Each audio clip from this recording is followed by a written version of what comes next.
Welcome back everyone to more iRacing gameplay here at NEPIC Gaming. Today we're back at it against the AI at Homestead, Miami. Now Homestead, Miami, another 1.5 mile track with several grooves available to run. And while it's a lot of fun to drive at Homestead, Miami, for whatever reason I just am not having the same level of fun against the AI at this track that I've had at other places that we've done previously, such as maybe a Charlotte or Chicagoland. So I'm hoping in today's video we can work through maybe why that is. What is it about the AI that just seems a little bit off here at Homestead versus some of the other tracks currently available and supported in iRacing? As far as our options for the race, we're going to be at Homestead, Miami. Weather, nothing special about the weather. Race sessions, we're going to do no practice. I'm going to do a single qualifying lap, and then we're going to get started in a 30-lap race. I chose 30 laps because it gives us a long enough race to see a little bit of a difference between the short run speed of brand new tires and also get into the long run speed at least a little bit. Not a full fuel run, about half of a fuel run, but long enough to give us that difference in the different types of setups and driving styles that will excel. Race options, nothing really to see here. I'll be in the Chevy. Opponents.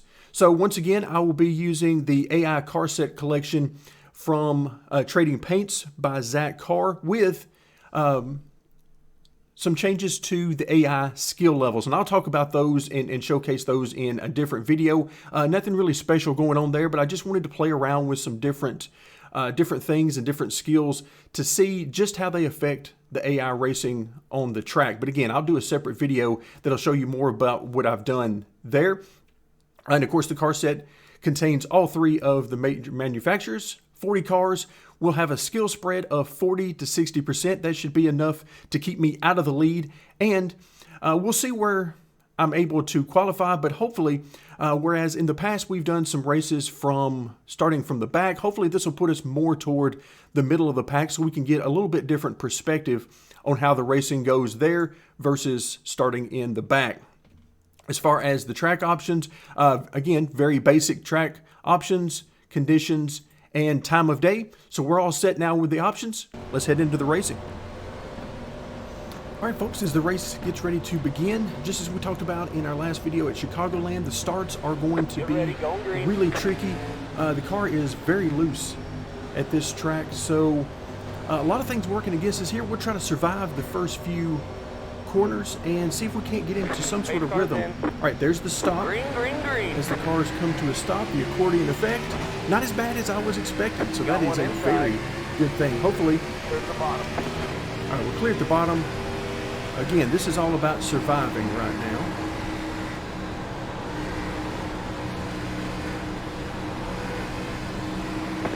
In true iRacing fashion, we are running on ice, on cold tires, so nothing new there.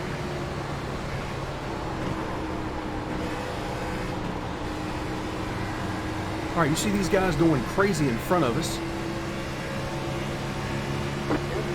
All right, something has actually happened to my force feedback. My wheel is giving me very little feedback right now, so that is a little disconcerting here early on in the race. Not sure what happened there. Here lately, it's been giving me nice, crisp feedback, actually. Felt very good. I prefer a little heavier wheel, so this is certainly not what I would prefer, having very little feedback right now. All right, so far so good. The tire's starting to warm up a little bit, coming to me, so I can get a chance to see what we've got. You can see everybody, preferred groove is going to be toward the bottom, not exactly down to the white line in the corners for the AI, but certainly down close. Got one outside. So our first goal is to just get a little bit of a rhythm going and see how our speed lines up with the AI, where we fit in the grand scheme of things. Right now sitting around the top 15 or so. Ooh, heavy on the brakes on corner entry there. Outside.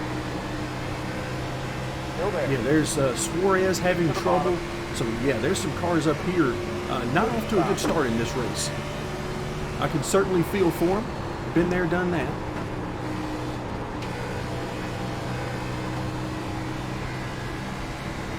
All right, everybody's starting to get single file now. Everything's starting to calm down.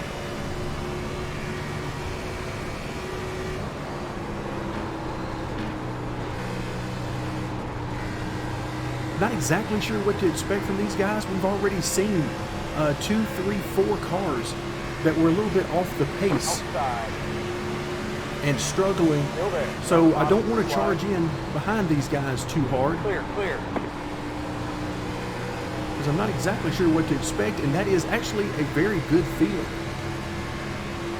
Because once again, as we talked about in Chicagoland, it means that these guys are not acting Got one outside. You're on the bottom, 3 wide. like pre-programmed AI as much Got as one outside. you might expect. Clear outside. All right, there we go. A few more positions made up. Once again, you're going to see that oil temperature in the red right now. That'll go away as we get on into the run and time slow down. I am pushing it a little bit more than normal because, hey, I wanted to test some things out and see how much I could get by with. Keep digging. So it's entirely possible that we could lose a motor here. But I don't think I've pushed it quite that much.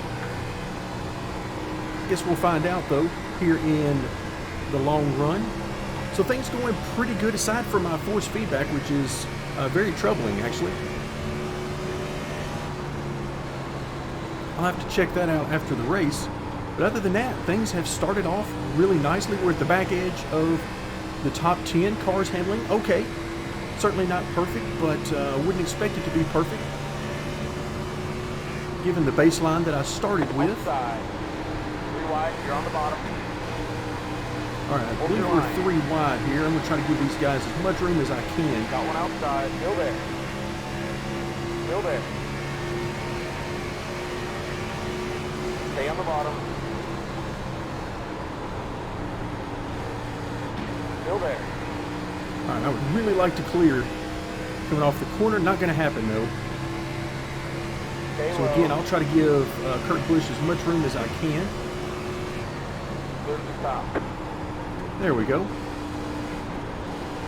So we'll cruise into turn 1, clear, and we'll set our sights on the next group of cars in front of us. I'm already farther to the front than I expected to be with the maximum skill set at 60% with the AI.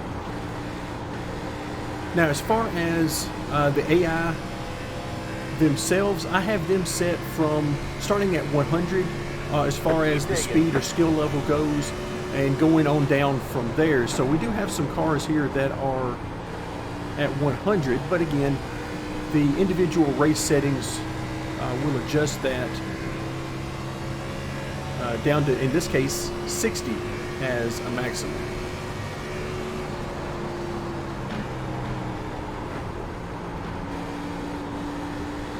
All right, so we're already to lap 10, which means that we're going to be losing a lot of grip compared to where we were on lap 1 or 2. So we're going to try to take care of these tires. It's only a 30-lap run, so a little over half of a fuel run, but still, we need to take care of those tires regardless. 20 more laps. You can see we are closing in on some of these guys in front of us. Let's see if we can actually get to them. We can see the leaders from here. Looks like the leader himself has actually pulled out a little bit of a gap here early on. So at this point, running 7th, I would really love to be up there fighting for a top 5. Again, my expectation to begin this race was that we'd be doing good to get close to the top 10, top 12, somewhere in that range. So right now, I am already very excited about the possibilities. You can see things are starting to level off. And once everybody gets good off the tires, that initial 4 fresh good years has now worn off. And now we're finding out what everybody's got for long run speed. Because from here, we've already had a huge amount of fall off at or close to 2 seconds a lap at this point.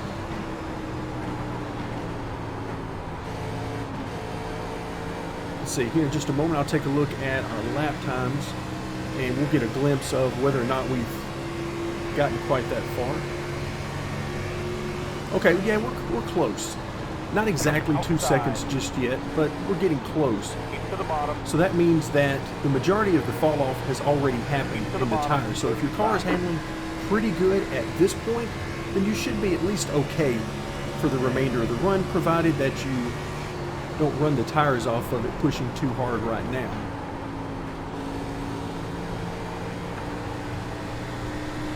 Alright, so after picking up that position for William Byron, that puts us up into 6th position.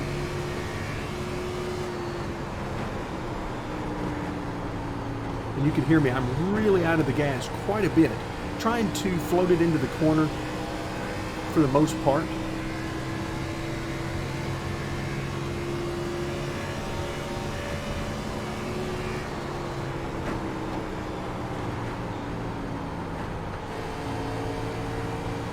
Alright, so right in front of us is Logano. Looks like Ryan Blaney and Kevin Harvick in front of him. So some of the cast of characters I would expect to see at the front. And I always like to, oh boy, got on the splitter there. Drove it in too deep. Got down the splitter, and when that happens, the car does not turn at all. But I always like to verify that the cars that are running at the front of the field are the ones that I want to be at the front of the field based on the way I have their skill set laid out.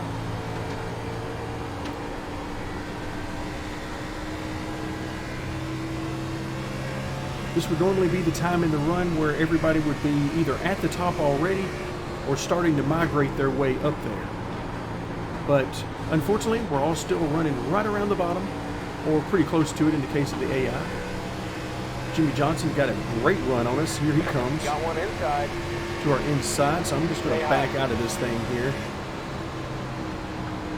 Keep high. Clear inside. Alright, so the AI is starting to come back a little bit. Me getting on the splitter hurt my momentum quite a bit and also hurt my rhythm, so we'll try to get that back. Got one outside. Wow, it really felt like I drove it in deep, but actually it was quite the opposite. I was out of the gas early. It just happened to be that it wasn't quite as early as the AI. Alright, so you can see Outside. Byron there moving around, again, the back end of the car, moving around a little bit more on him than you will likely see on Jimmy Johnson.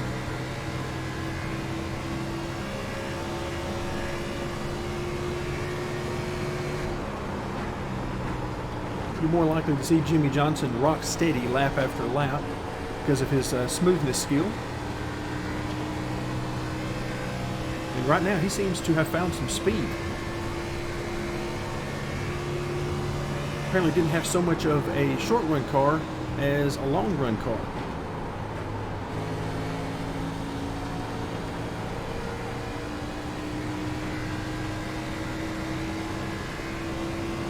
Alright, so the laps are really flying by now. We are at 20 of 30.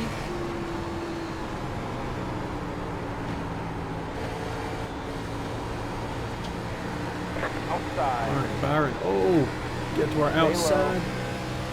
We'll have to back out of it to give him some room on the outside. Still there.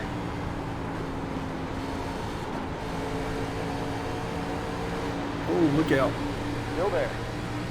He was down pretty tight on me there. Or at least he felt like he was. Go straight. Got one outside. Keep low. Clear. Yeah, we could definitely use a little bit more turn in the car. We are getting very tight right now.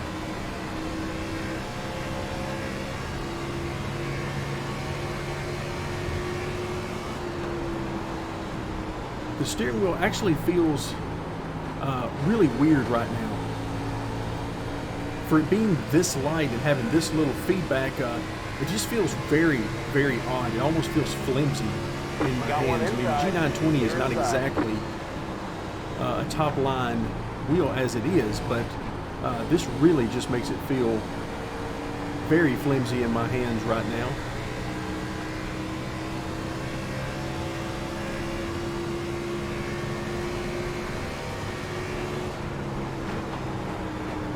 So this is one of the things that I really enjoy. You know, I talked about in the last video about how the most fun I have driving these cars is once the fall off has happened. So right about now in a run, the last half of a fuel run is my favorite because that's when all of the good is gone from the tires, and you get to find out what kind of long run speed you've got.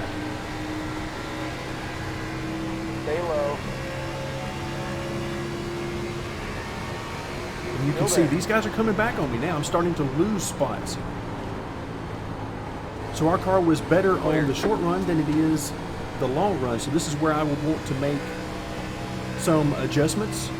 In this case, need some help through the center, keeping the car rotating. Really need help on the rotation of the car overall. But in particular, on exit, when I get back to the throttle, the car just doesn't want to rotate enough. So I'm having to adjust my driving style to try to compensate for that.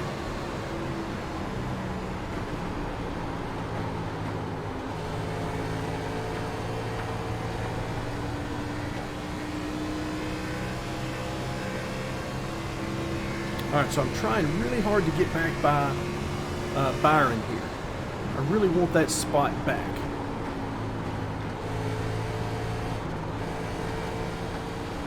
But unfortunately just cannot get the car to rotate enough to get back to the throttle. At least not without slowing the car way down. Again, if you look in the bottom left-hand corner, I'm not using a ton of brake, but I'm having to use a little bit more than I would prefer and stay out of the gas longer than I would prefer in order to get this thing slowed down enough to get it to turn.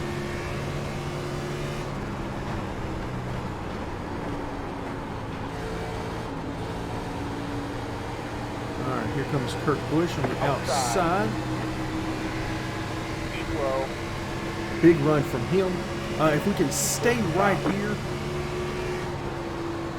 let's see if we can stay with him through. Nope, he's going to have enough speed to clear us and keep moving on. All right, so now we're back to the back edge of the top 10, the very rear of the top 10.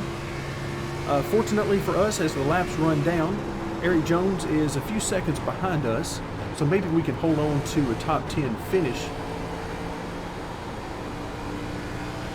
But these guys are definitely catching us, so this is kind of the way I like to use AI racing. I mean, there's nothing to replace online multiplayer racing, that's for sure. But the way I love to use the AI racing is for things just like this, to run these longer runs, to get an idea of what we've got short run versus long run as compared to the AI. And right now I know I need to make some changes.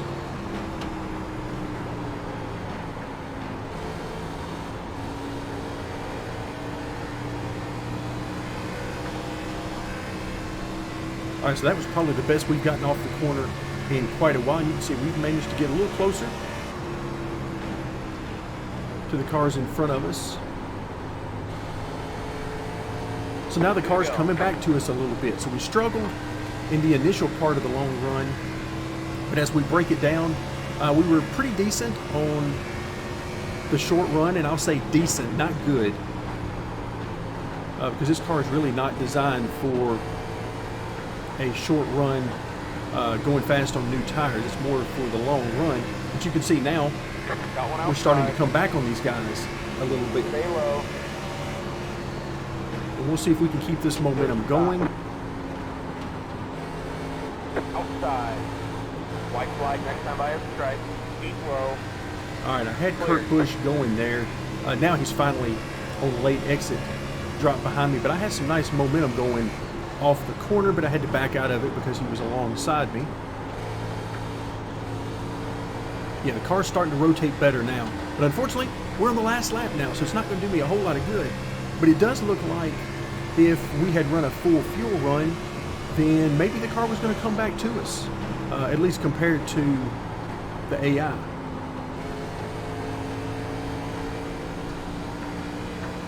All right, so as we finish up the race, still not bad. Better than I had expected we would be able to do. And anytime you get into the top 10, it's a great base to There's a build flag. from. It's over. And your hope is that you can continue working on things, Great job, check driver. your tire wear, your temps, and so on, and make some adjustments to see if you can't push in to the top 5. So that's going to do it for today. Thank you so much for joining me. Hope you enjoyed Homestead and iRacing.